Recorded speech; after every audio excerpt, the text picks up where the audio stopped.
Anda kembali menyaksikan Road to Tech Conference CNBC Indonesia. Dialog kami lanjutkan kembali masih bersama dengan Chief Funding Officer Amarta dan Edi Kusdiarwoko, Dwi Kencono, Asisten Deputi Pembiayaan Wirausaha Kementerian Koperasi dan UMKM untuk membahas mengenai upaya kolaborasi UMKM. Saya akan ke Ibu Juli terlebih dahulu. Bu Juli, tadi sebelum jeda saya menanyakan bagaimana Amarta menyeleksi mitra-mitra ataupun pihak-pihak yang ingin berkolaborasi. Oke, sebenarnya kita untuk pihak yang ingin berkolaborasi itu tentu saja kita ingin mempunyai visi yang sama ya, karena memang Amarta ini kan melayani akar rumput ya, ibu-ibu, mitra, ultra mikro, segmen yang selama ini mungkin contoh dari sisi perbankan mungkin belum terlalu atau masyarakat belum terlalu banyak punya akses gitu ya. Jadi tentu saja harus punya visi yang sama dalam mengembangkan ekonomi akar rumput. Dan kemudian sama-sama punya komitmen untuk memajukan UMKM. Jadi sebenarnya hampir semua pihak yang memang punya visi yang sama itu kita open untuk kolaborasi. Ultramikro akar rumput, artinya apakah memang ini fokus pembiayaan dari Amarta sendiri? Betul. Boleh dielaborasikan? Iya, jadi Amarta ini memang fokus untuk mendorong pertumbuhan ekonomi pedesaan melalui ibu-ibu mitra UMKM. Ya, jadi kita memang target segmen kita yang terutama adalah ibu-ibu ultramikro yang mempunyai usaha seperti misalkan warung di depan rumah, pertanian, peternakan yang mungkin belum punya atau sulit mempunyai akses ke finansial gitu, sehingga kita membuka kesempatan untuk mereka untuk bisa mengembangkan usahanya. Gitu. Oke, meningkatkan akses pembiayaan. Iya, menarik nih Pak Edi, kalau kita lihat juga sejak pandemi COVID-19 tampaknya digitalisasi terus berkembang pesat. Bagaimana Kemenkop UKM ini untuk mendukung ataupun mengupayakan kolaborasi supaya para UMKM ini betul-betul bisa juga naik kelas termasuk di tengah terakselerasinya digitalisasi? Baik, terima kasih. Kementerian Koperasi UKM ya itu mendapatkan amanat bagaimana kita bisa meningkatkan UMKM 30 juta bisa onboarding di platform digital. Nah, kita melakukan kerjasama atau sinergi dengan beberapa platform, dengan Gojek, dengan TikTok dan lain sebagainya, sehingga gerakan untuk berubah digital dan klinik UMKM itu bisa berjalan. Minimal kita mengharapkan ada 6 sektor yang bisa terdigitalisasi dengan baik. Digitalisasi bagaimana mereka bisa mendapatkan pelanggan, bagaimana mereka bisa mendapatkan inovasi dari pendanaan, bagaimana mereka digitalisasi untuk office, untuk internalnya mereka, bagaimana mereka juga bisa mendapatkan pemasok atau juga data analitik dan juga logistiknya. Nah itu yang kita harapkan melalui digitalisasi ini. Karena mau tidak mau digitalisasi itu menjadi abad yang baik untuk para pelaku UMKM. Sehingga kita harus dari sisi pemerintah harus mendukung itu dan bagaimana memfasilitasi mereka semuanya. Dan itu bisa menjadi suatu gerakan ya, untuk bagaimana UMKM itu naik kelas seperti itu. Karena memang suka dan gak suka digitalisasi ini menjadi abad yang ke depan dan kita sudah mempersiapkan para pelaku UMKM sejak dini. Nah kalau dari Amarta bagaimana nih Bu Juli? Bagaimana Amarta memanfaatkan digitalisasi ini untuk memperluas kolaborasi dan juga terus memperluas jangkauan UMKM? Oke, kalau dari sisi retailnya sendiri, Amarta itu memiliki aplikasi yang mampu menjembatani antara individual investor ya. Jadi kalau misalkan ada Bapak Ibu yang memang tertarik untuk melakukan pembiayaan terhadap UMKM, itu ada aplikasi Amarta. Jadi kita di situ bisa dilihat ibu-ibu mana usahanya segala macam dan kemudian juga kredit historinya. Nah, itu satu.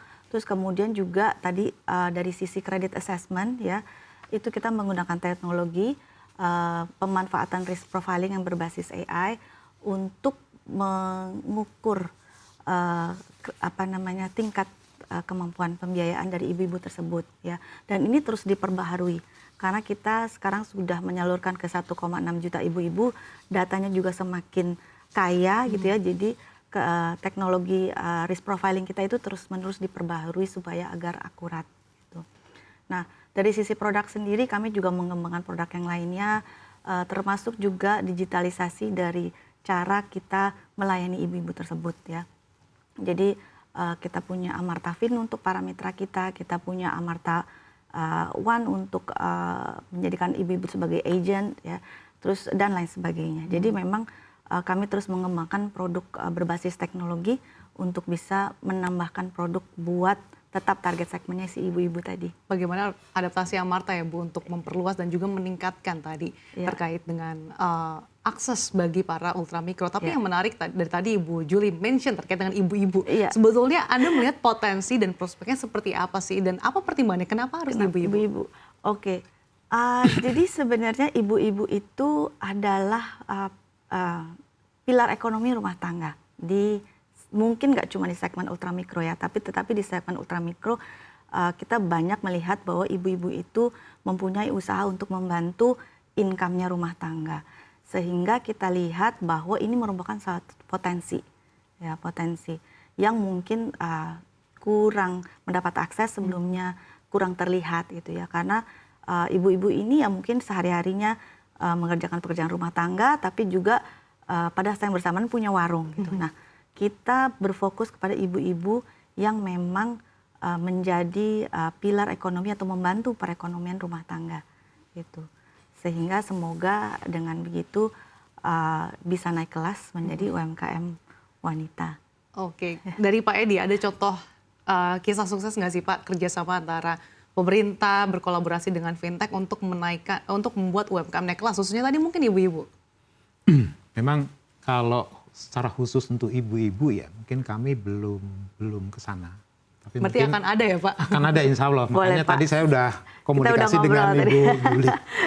Gimana kalau ke depan kita perluas kerjasama kita, kolaborasi kita, sehingga sentuhan untuk ibu-ibu. Karena memang koperasi saja dua hal yang berhasil. Satu koperasi wanita, dua adalah koperasi yang terkait dengan keagamaan. Nah terkait dengan pertanyaan tadi Mbak, contoh. Seperti yang saya sebutkan tadi ya, kita dengan pendanaan dengan sistem ekosistem tadi, kita sudah bisa melakukan pendanaan sampai dengan berita hari ini ya, kemarin itu sekitar 17,2. 17,2 memang ada beberapa yang memang secara off taker. Pertama adalah itu dengan Iversary itu dengan sistem peer to peer ya. Pendanaan melalui Hijrah Bank atau Alami itu sekitar 2 miliar. Yang kedua adalah terkait dengan Mantani ya, itu terkait dengan agrotech itu baru 200 memang peer to peer juga sama, itu juga oleh Alami 200 juta. Dan yang besar ini adalah yang dilakukan oleh Bizer melalui crowdfunding, security crowdfunding itu kepada fine price, jadi itu makanan minuman dan nilai totalnya sampai dengan hari ini baru 17,2 miliar dan ini akan terus bergerak sampai dengan di bulan Oktober nanti. Itu yang kita harapkan bagaimana para pelaku startup ini bisa dibiayai. Di satu sisi juga kami melakukan untuk wirausaha melalui perbankan yaitu Core Cluster. Di sisi lain kami juga bekerja sama dengan beberapa pembiayaan. Ketika kami datang untuk bagaimana mensukseskan daerah pariwisata, DPSP untuk super prioritas, kami juga sudah mengkolaborasikan dengan beberapa pembiayaan dan juga platform-platform yang ada. Itu yang kita lakukan juga sambil keliling ke setiap daerah di Indonesia. Oke, seperti itu. Bu Julie, selain tadi upaya-upaya yang telah dilakukan, sebetulnya apa saja sih Bu tantangan yang paling banyak dihadapi ketika membantu ataupun mendampingi UMKM supaya naik kelas dan bagaimana Amarta untuk mengatasi hambatan itu? Iya, oke. Tantangannya pastinya banyak ya, Mbak. Ini adalah segmen ultramikro dan targetnya ibu-ibu, jadi mungkin itu udah terbayang lah ya tantangannya apa. Kita perlu banyak melakukan edukasi juga terhadap ibu-ibu. Jadi tantangan terbesar adalah memastikan bahwa ibu-ibu itu mengerti bahwa pembiayaan ini adalah sesuatu yang mereka tetap harus gunakan untuk produktif, ya.